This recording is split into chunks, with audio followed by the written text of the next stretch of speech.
Well, overall, how did you think you did out here, especially in front of all these NFL scouts and also in front of your teammates again?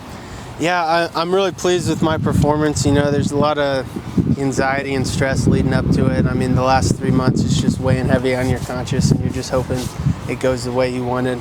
And I'm really pleased with it. It feels good. It feels like a weight's been lifted off me, and you know, just waiting to see what happens next. How were you able to ease the stress heading into pro day? I mean, was it interacting with some of your teammates, or just maybe try not to take your mind off of it? Or? Yeah, you know, I just kind of figured that I was in the first place. I was fortunate to even have an opportunity to do a pro day.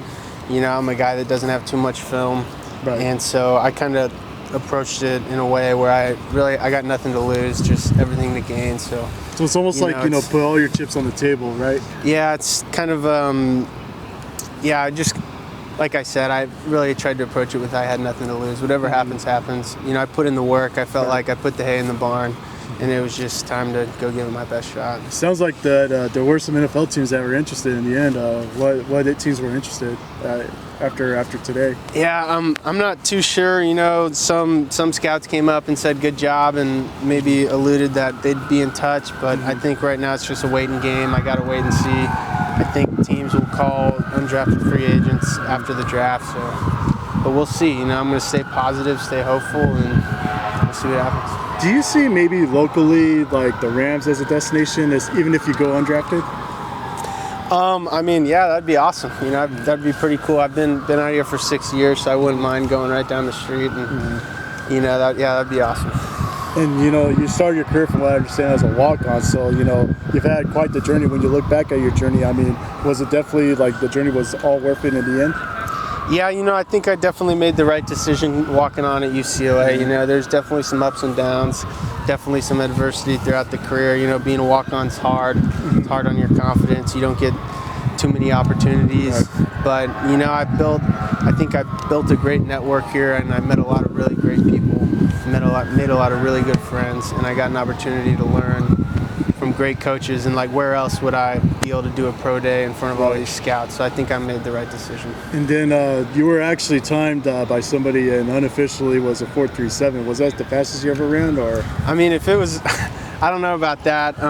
If it was a 4.37, that would definitely be the fastest I've ever run. So, yeah, I mean, maybe Bruin Report Online is just trying to help me out a little bit, but we'll see. Trying to boost your draft stock. Yeah. But I'll take it. Yeah, that's awesome. Yeah, that's all I got. I'll let these guys train. Hi, Ethan. Hey, how's it going? How are you? Good, how are you? Sorry we missed you for a little bit there. No problem.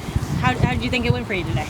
I think I did good. I was really pleased with how I went. I was kind of telling him, you know, there's so much stress and anxiety leading up to it. For the last 3 months, it's weighing heavy on you.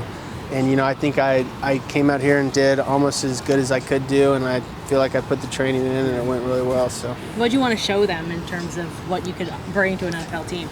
Yeah, you know, I think the biggest thing for me was trying to run a really good 40 and show off my speed, and then just show that I can move well, show a little bit of versatility. I did wide receiver drills and running back drills, and just kind of try to show off my athleticism and show that maybe I could be a guy to mix it up on special teams, or who knows.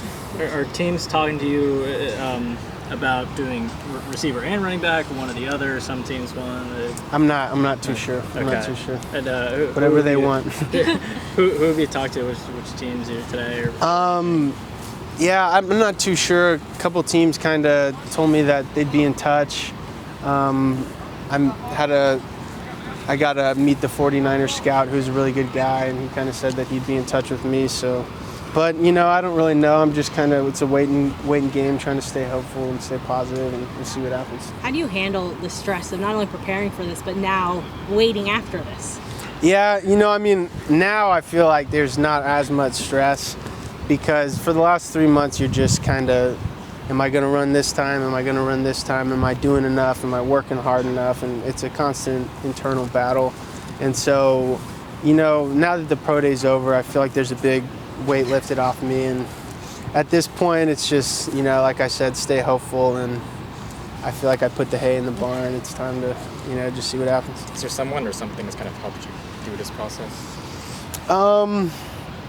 I have really supportive parents, and they've been awesome. And They've kind of just told me that they believe in me, but you know, they don't care what happens. Whatever happens, happens, and they just wanted me to give it my best shot. And so I definitely wouldn't be here without my parents. You know, they're super supportive and really helped my mindset and my mental health for sure. You came here under Coach Moore, and now you're here under Chip Kelly. Like, how have those previous NFL coaches helped you prepare for this NFL kind of interview? Yeah, you know, I think as far as just kind of like the X's and O's, I think Coach Kelly is one of the smartest coaches in the business, totally. And so just the opportunity to learn from Coach Kelly makes me think that I'm prepared if I were to maybe get into the door of an NFL camp. I think I'd be prepared for the, you know, intensive playbook. I mean, they throw it on you quick, I've heard, in the NFL, but you know, that's how we conduct our business here at UCLA. That's how we learn plays. So I think Coach Kelly really prepared me on that end. And you know, Coach Moore is just such a passionate guy, and he really kind of taught me about the mentality it takes, and you know, he kind of lit a fire in me, so I'm grateful for that for sure. Did you get 40-yard time? I heard a lot of different things. I'm not too sure, honestly. And then talking about being receiver, running back, anything, both. Demetric Felton, obviously, last year went into the draft, same kind of position. Yeah. Is he someone you talk to about kind of taking on that role and kind of jack of all trades, multi-position thing? Yeah, totally. I mean, I came in with Demetric Felton, so he's one of my really good friends. And so definitely someone that I looked up to. You know, he balled out at both receiver and running back, and now he's doing it in the NFL. He's an incredible athlete. And so, yeah, I've always watched Demetric's film. I've always asked him for advice. You know, I asked him for advice throughout this whole process, preparing for the pro day. And, yeah, he's definitely a good friend of mine, great friend. What kind of pieces of advice did he give you? He was just kind of telling me about what routes to run, what to expect on the running back drills, just stuff like that, little things like that. When you were growing up, did you have a favorite NFL team? I'm from Austin, Texas, so I'm a big Dallas Cowboys fan, but I'd play wherever, I can tell you that for sure.